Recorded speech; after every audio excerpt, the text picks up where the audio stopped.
to this right, and what prejudice will be caused to this right before the Court gives its final decision.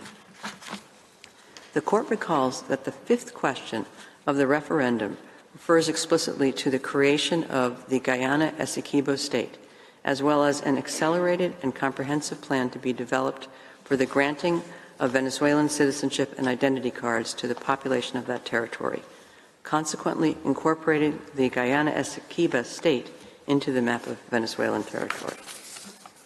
The Court further observes that Venezuela's Supreme Tribunal of Justice has confirmed the constitutionality of the questions to be posed in the referendum.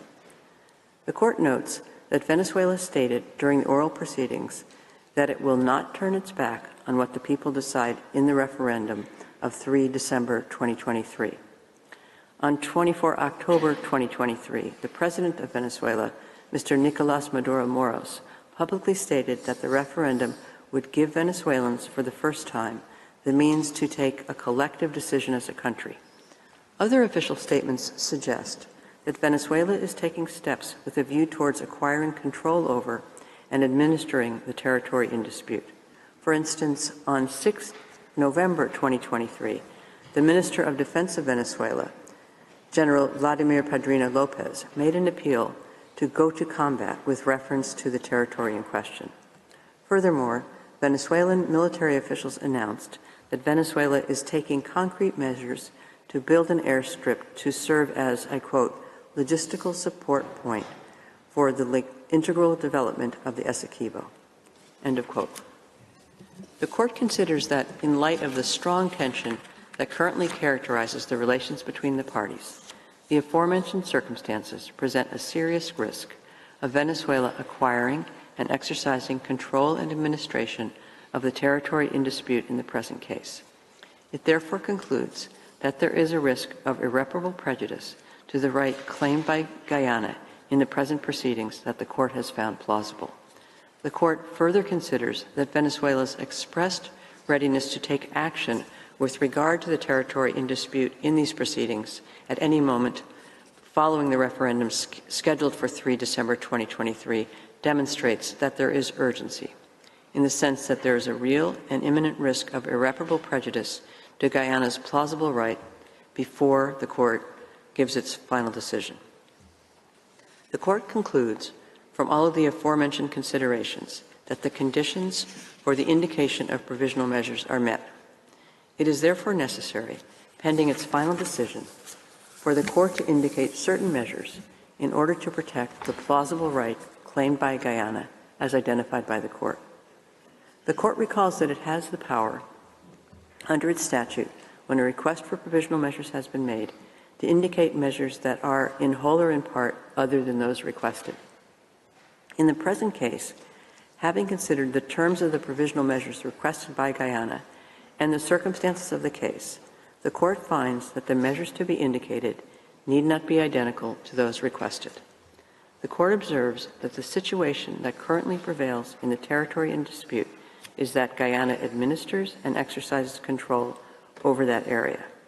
The Court considers that, pending the final decision in the case, Venezuela must refrain from taking any action which would modify that situation.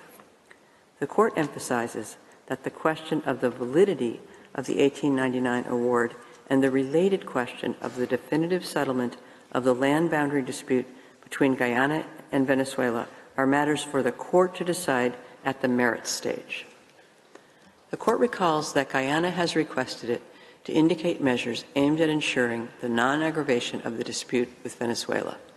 When indicating provisional measures for the purpose of preserving specific rights, the Court may also indicate provisional measures with a view to preventing the aggravation or extension of a dispute when it considers that the circumstances so require. In the current case, having considered all the circumstances, in addition to the specific measure that it has decided to take, the Court deems it necessary to indicate an additional measure directed at both parties and aimed at ensuring the non-aggravation of the dispute between them. The Court recalls that its orders indicating provisional measures under Article 41 of the statute have binding effect and thus create international legal obligations for any party to whom the provisional measures are addressed. I shall now read out the operative part of the order. For these reasons, the Court indicates the following provisional measures. 1. Unanimously. Pending a final decision in the case, the Bolivarian Republic of Venezuela shall refrain from taking any action which would modify the situation that currently prevails in the territory in dispute, whereby the Cooperative Republic of Guyana administers and exercises control over that area. 2. Unanimously. Both parties shall refrain from any action which might aggravate or extend the dispute before the court or make it more difficult to resolve. I shall now call upon the registrar to read the operative part of the order in French. Par ces motifs, la Cour indique les mesures conservatoires suivantes. 1. For these reasons, the Court indicates the following provisional measures unanimously. Pending a final decision in the case, the Bolivarian Republic of Venezuela shall refrain from taking any action which would modify the situation that currently prevails in the territory in dispute, whereby the Cooperative Republic of Guyana administers and exercises control over that area. 2. Unanimously, both parties shall refrain from any action which might aggravate or extend the dispute before the court or make it more difficult to resolve. Declaration to the order of the court. Judge Robinson appends a separate opinion to the order of the court. Judge Ad hoc Couvreur appends a separate opinion to the order of the court. The text of the order is available from today in typescript. It will be available shortly on the court's website. The printed text will be available in due course. As the court has no further business before it today, I declare the sitting closed.